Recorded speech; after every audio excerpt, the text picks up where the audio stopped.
Hi, on behalf of the instructor, I need to inform you that PMI has moved more strongly toward case studies and scenario-based learning because project management has changed.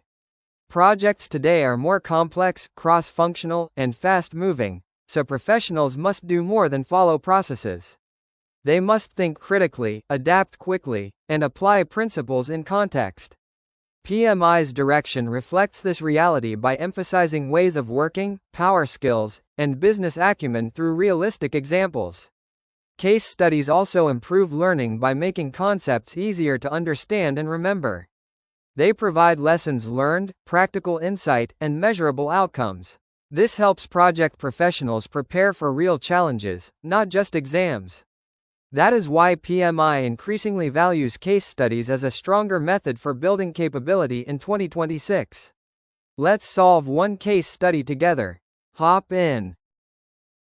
You are the project manager for a healthcare organization implementing an AI-enabled patient scheduling platform across 5 clinics. The project is in execution. 2 clinics have completed pilot testing, but 1 clinic reports that the AI tool is prioritizing appointments in a way that may disadvantage elderly patients who are less likely to use the mobile app. At the same time, the sponsor is pressing for a faster rollout because executive leadership wants visible benefits this quarter. Your team's data analyst says the issue may come from biased training data. The compliance manager warns that the organization must demonstrate fairness, transparency, and regulatory alignment before broader deployment. The product owner argues that delaying rollout will reduce expected business value and damage stakeholder confidence. Some frontline staff are also resisting the new process because they believe the tool is replacing human judgment. The important paragraph is the second one. Let's read it carefully.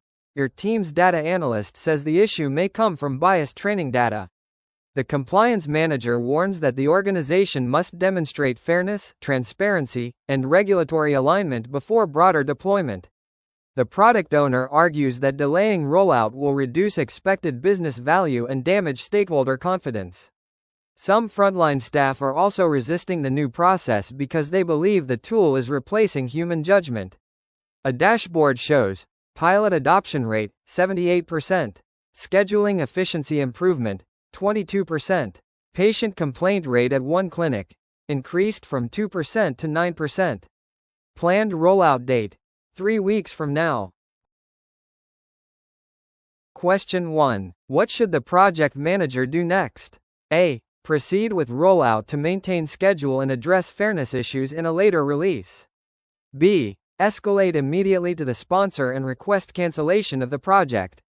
C. Pause expansion, assess the issue with relevant stakeholders, and evaluate impacts on compliance, ethics, and benefits realization. D. Replace the data analyst because the defect was not identified earlier.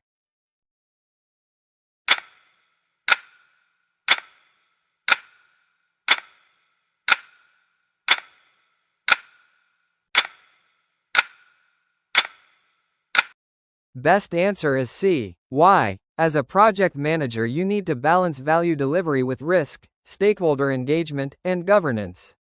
Here, the issue is not only technical, it affects fairness, compliance, and adoption.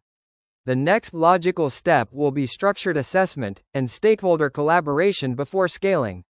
Remember, escalation is a last resort, and you cannot replace team members in this case.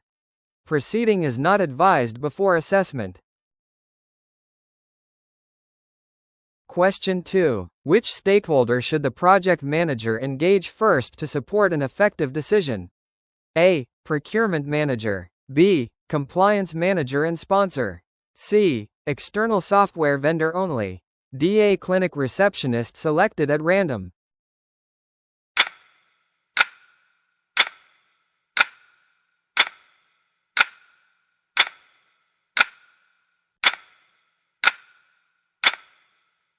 Best answer B. Why? The immediate decision involves business value, governance, and possible ethical or regulatory exposure.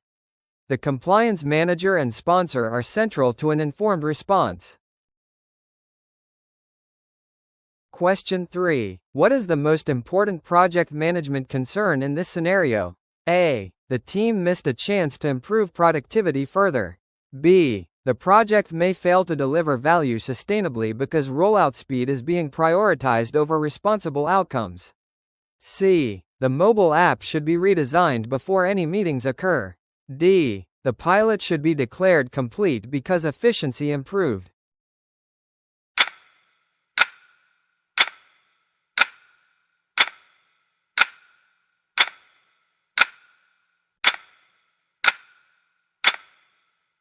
Best answer B. Why? As a project manager, you should increasingly emphasize outcomes and value, not just schedule.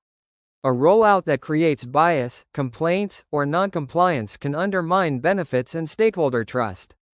Question 4. How should the project manager address staff resistance? A. Ignore resistance until the system is mandatory. B. Remove resistant staff from workshops. C. Use stakeholder engagement and communication strategies to explain how the tool supports decision-making rather than replaces professional judgment. D. Ask the sponsor to announce that objections are not acceptable.